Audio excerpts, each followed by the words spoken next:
What if the most shocking headlines you read are not about defiance, but about a carefully orchestrated performance? What if the world's most powerful nations are playing a geopolitical game you're not meant to understand? Let me start with something that happened on June 8, 2026. Donald Trump sat down for an interview with the Financial Times and uttered a single, striking sentence. I want you to hold on to these words for the next 20 minutes. He said, Netanyahu will have no choice. I call the shots. He is not the decision maker. These are very strong words, suggesting Washington is completely in control of the Middle East chessboard, and that the most powerful man on the planet is dictating terms to a regional partner who has no choice but to comply. Just 3 hours after Trump made that statement, Israel launched dozens of fighter jets, striking military facilities and petrochemical plants deep inside Iranian territory.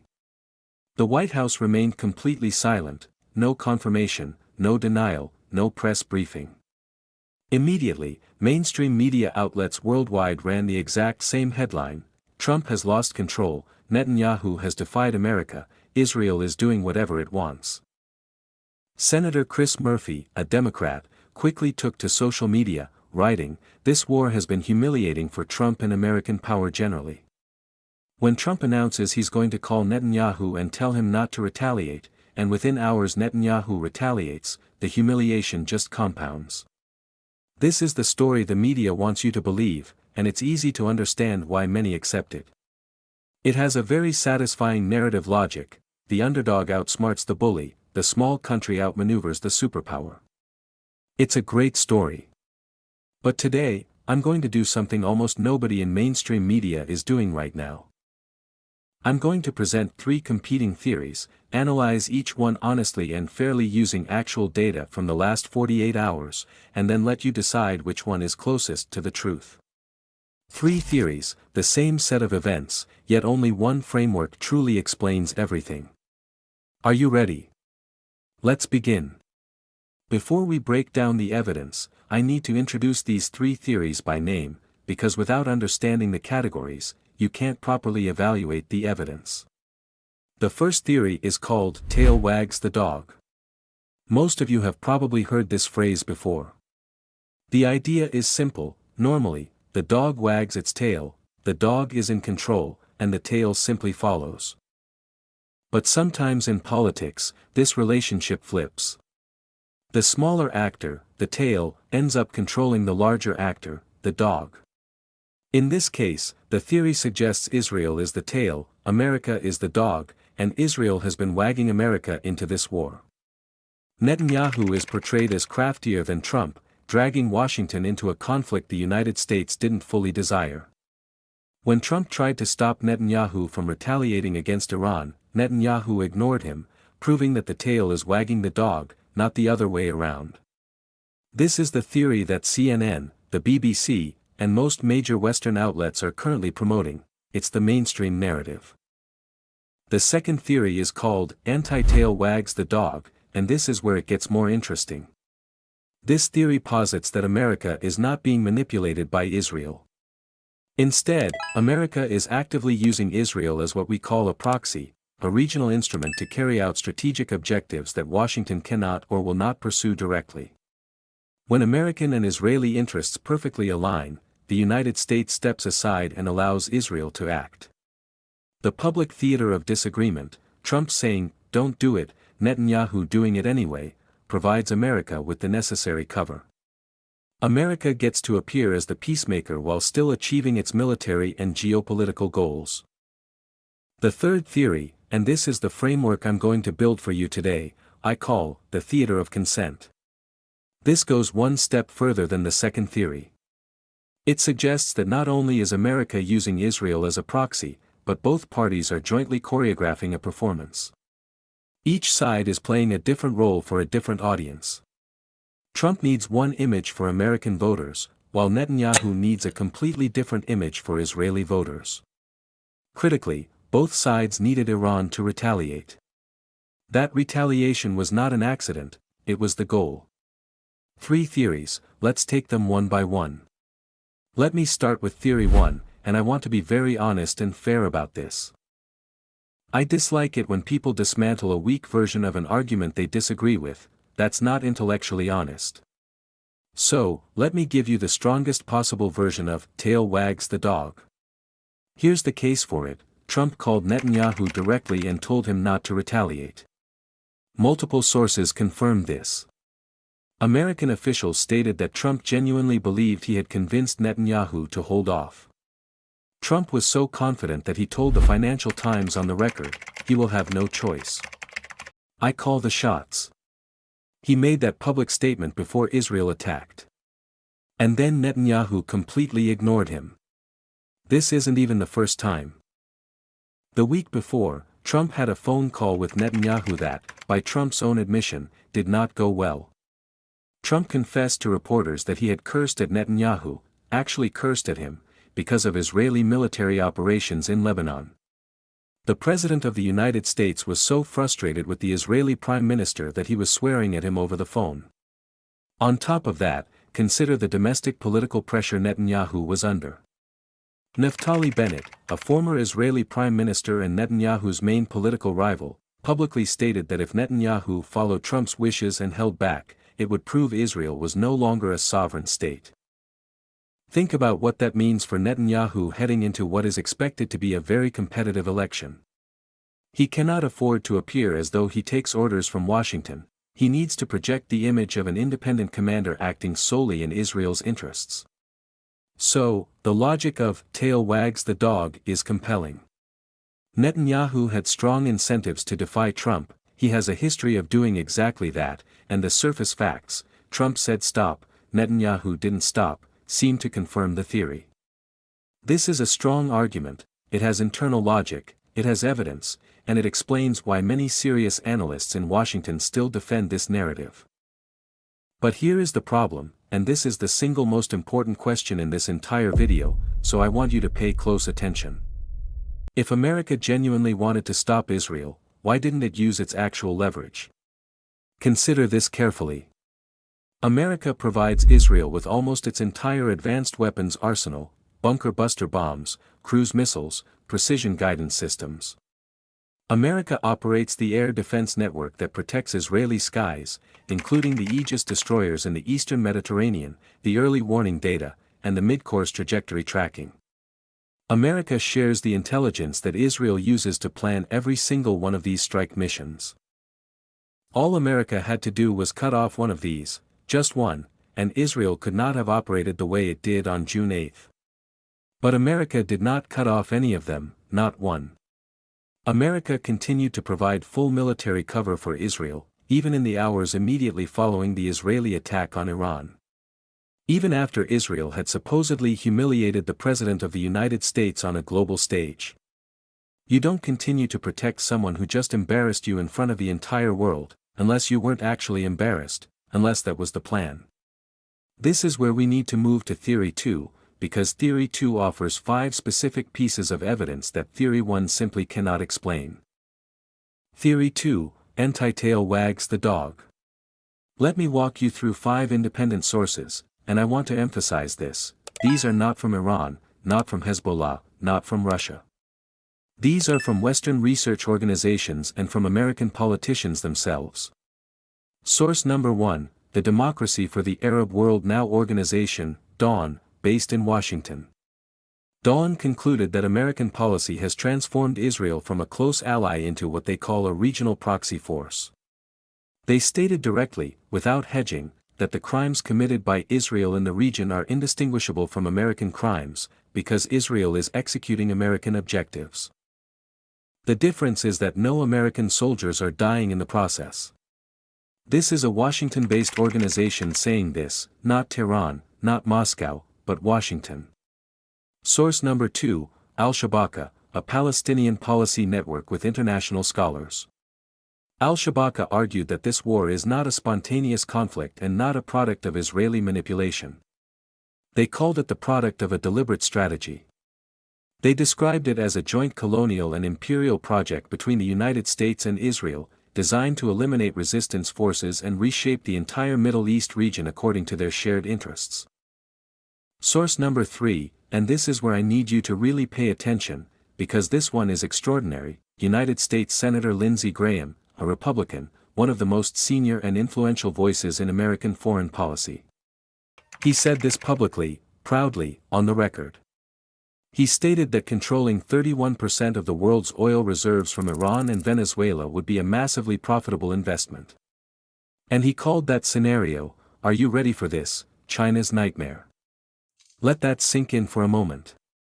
An American senator is openly telling the world that the real goal of this conflict is not democracy, not human rights, not stopping nuclear weapons. The real goal is to control 31% of global oil reserves and to create what he calls China's nightmare. This man said the quiet part out loud, and I find it remarkable that this quote is not on the front page of every newspaper in the world right now. Source number 4, The Electronic Intifada. This publication, which specializes in Middle East geopolitical analysis, made what I think is the most strategically important point of all. They wrote that the war against Iran is not just driven by Israeli Zionism, the deeper cause is American imperialism. And the reason is this: destroying Iran will directly weaken both Russia and China. Think about what that means. Iran is not just a country with a nuclear program, Iran is Russia's strategic partner in the region. Iran is one of China's most important energy suppliers. Iran is a critical node in the supply chain that both Beijing and Moscow depend on. If Iran collapses, Russia and China simultaneously lose a strategic ally, an energy source, and a point of regional influence. That is why Lindsey Graham called this China's nightmare, because that is exactly what it was designed to be. Source number 5, Medical International, a German international health and human rights organization. They offered perhaps the most blunt assessment of all. They wrote that after clearing Gaza, after weakening Hezbollah in Lebanon, and after ending the Assad government in Syria, this is the perfect moment for the United States and Israel to reshape the Middle East in their favor. Do you see what that means? This is not a war that broke out by accident. This is not a war that Israel dragged an unwilling America into. This is part 5 of a long-term regional plan, and Israel is the primary instrument of its execution. So, when you put these 5 sources next to each other, Dawn, Al-Shabaka, Senator Lindsey Graham himself, the Electronic Intifada, and Medical International, you start to see a very different picture from what the mainstream media is painting for you. The picture is not Netanyahu tricked Trump. The picture is, when American and Israeli strategic interests perfectly align, America does not need to stop Israel. America just needs to step to the side and let the tail wag freely, because the tail is doing exactly what the dog wants it to do.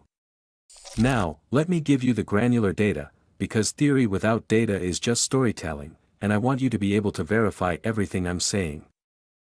Look at the timeline of June 7 specifically, not one event, not two, but 3 events that happened on the same day, and no major news network is connecting all 3 of them together.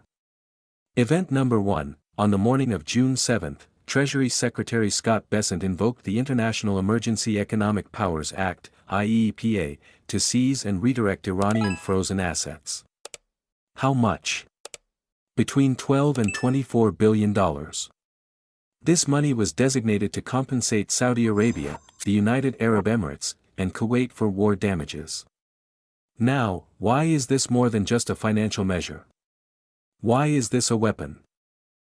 Because for weeks prior to this, through the Pakistani mediation channel, Iran had one non-negotiable precondition for any peace agreement. It was this: release our frozen assets and we will negotiate. Release our frozen assets and we will open the Strait of Hormuz. Release our frozen assets and there is a path to a ceasefire. That was the door, the only door leading to any kind of diplomatic resolution.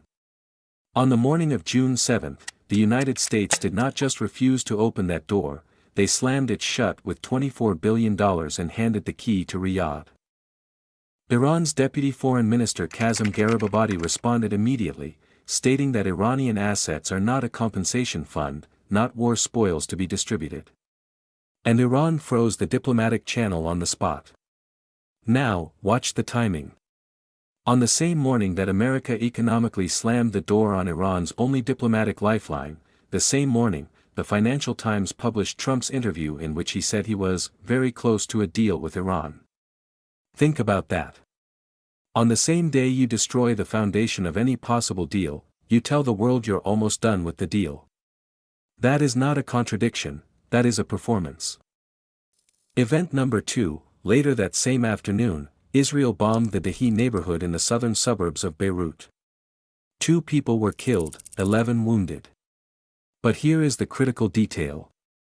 5 days before this attack, exactly 5 days, the Qasem al-Anbiya Central Headquarters, which is Iran's Central War Command, issued a public warning in 3 languages, Hebrew, Farsi, and Arabic.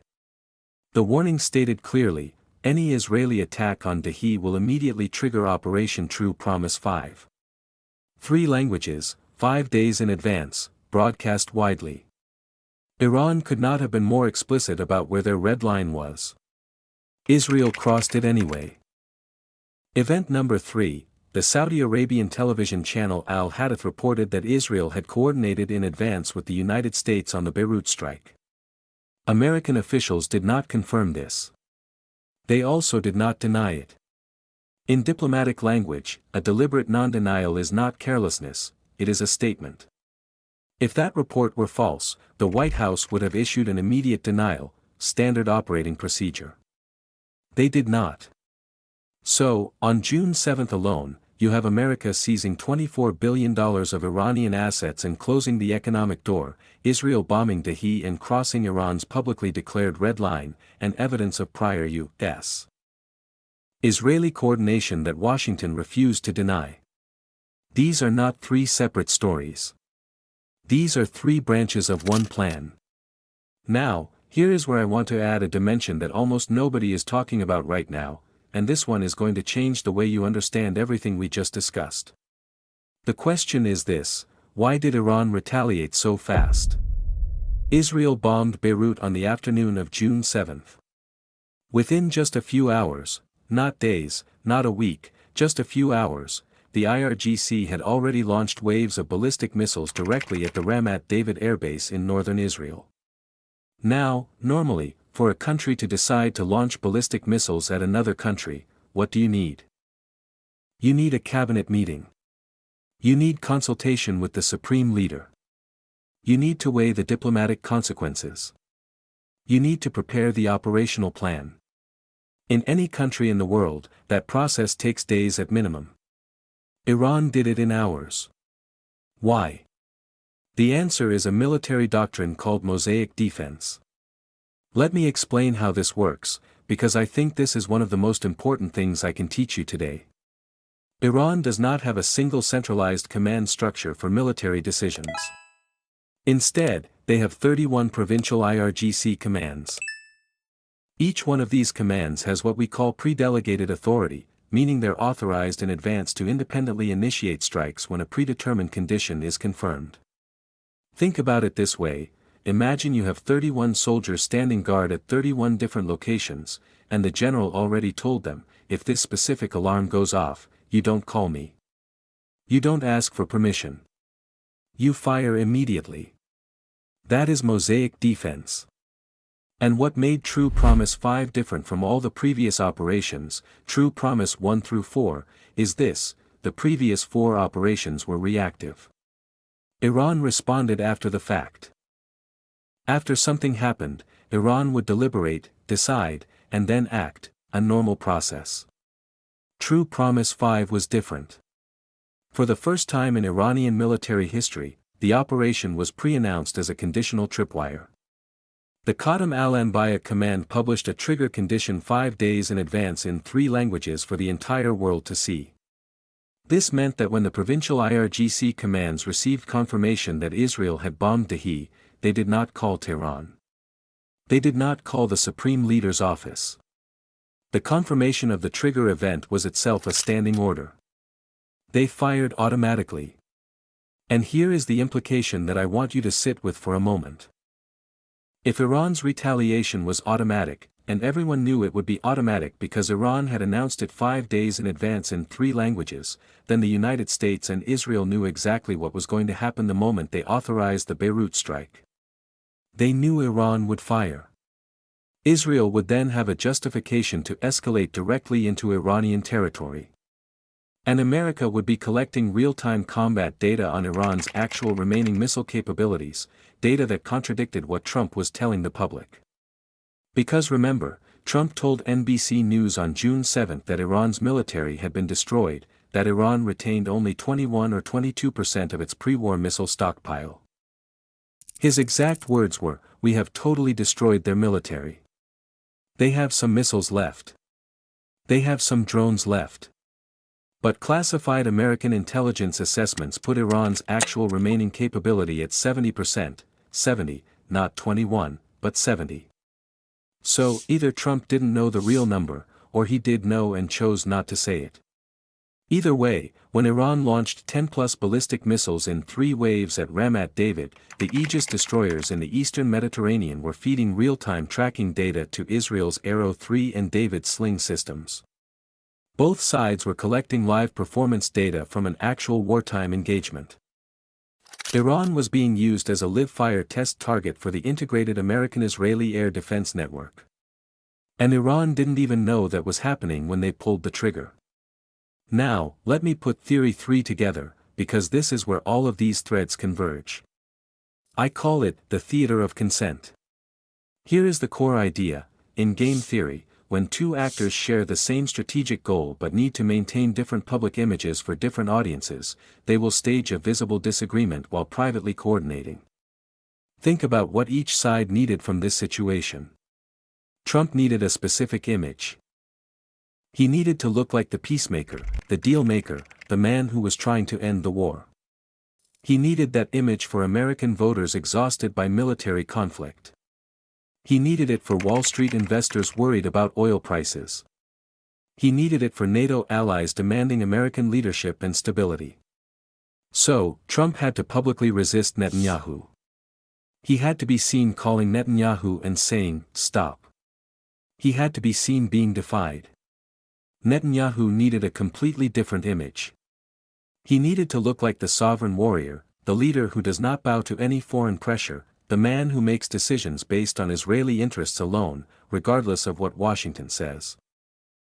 He needed that image for Israeli voters going into what is expected to be a brutally competitive election.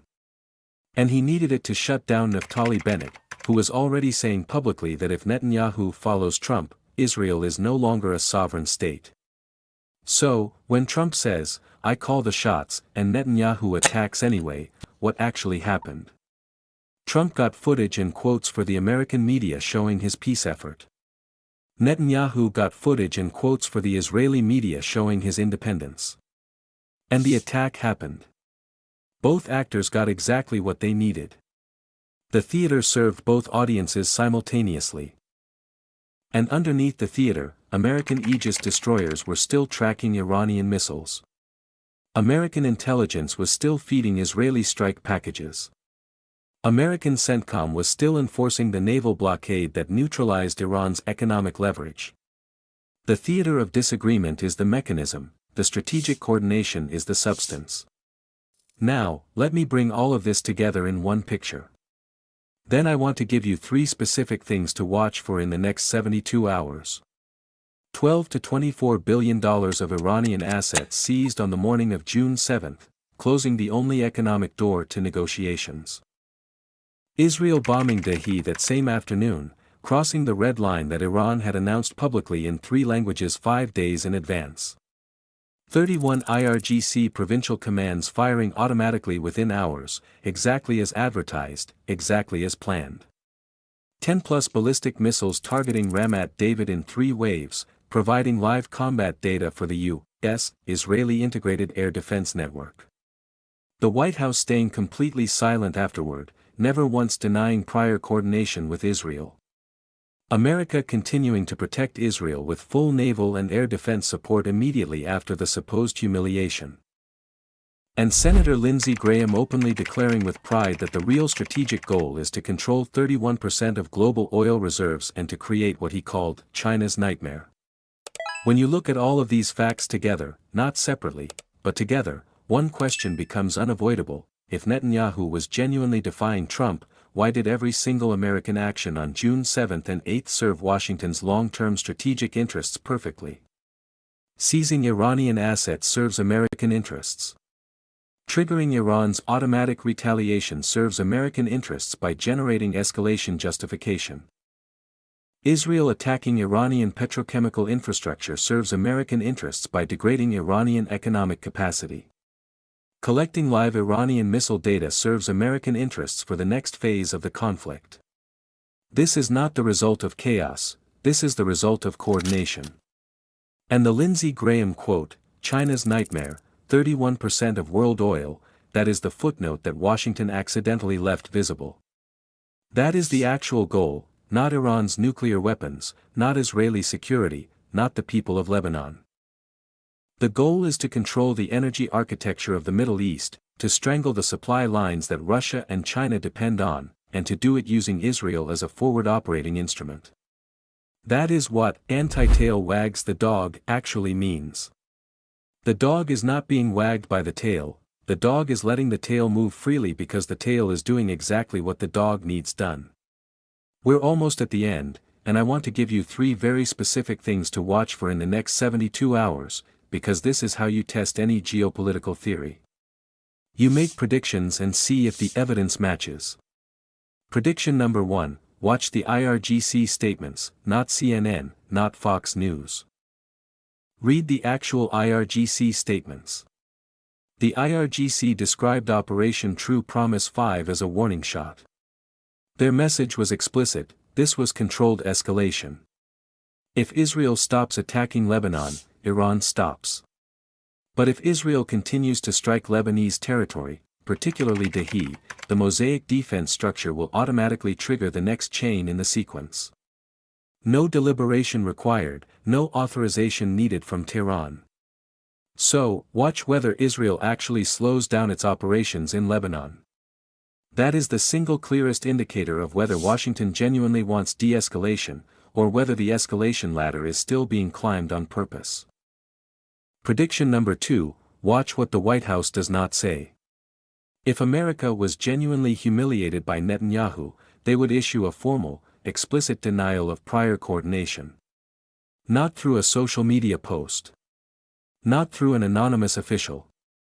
A formal, on-the-record statement from the State Department or the National Security Council clearly and explicitly saying, we did not know about the Beirut strike in advance, and we did not coordinate with Israel on the Iranian attack of June 8. If that statement does not appear within 72 hours, you have your answer.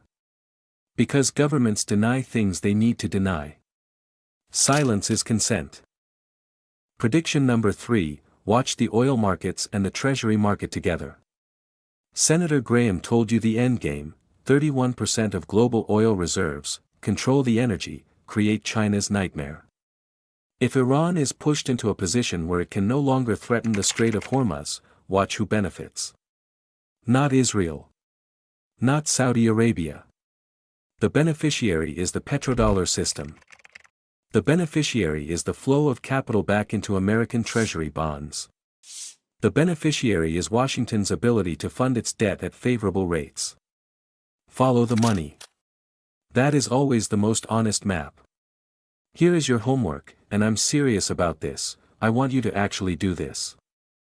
Find the original statement from the Qadam al-Anbiya Central Headquarters about True Promise 5, issued on June 1 and 2. Then find the CBS News report on Scott Bessent invoking IEEPA on June 7, put the 2 documents side by side, look at the timestamps, and ask yourself whether the timing of those 2 events on the same day can reasonably be explained by coincidence. If you find anything that contradicts what I've said today, come and argue with me in the comments. I genuinely want that. I want to be challenged, because the only way any of us gets closer to the truth is through honest disagreement and better evidence. I am not asking you to agree with me. I'm asking you to look at the same data and ask different questions. Mainstream media asks, who is controlling whom? Israel or America?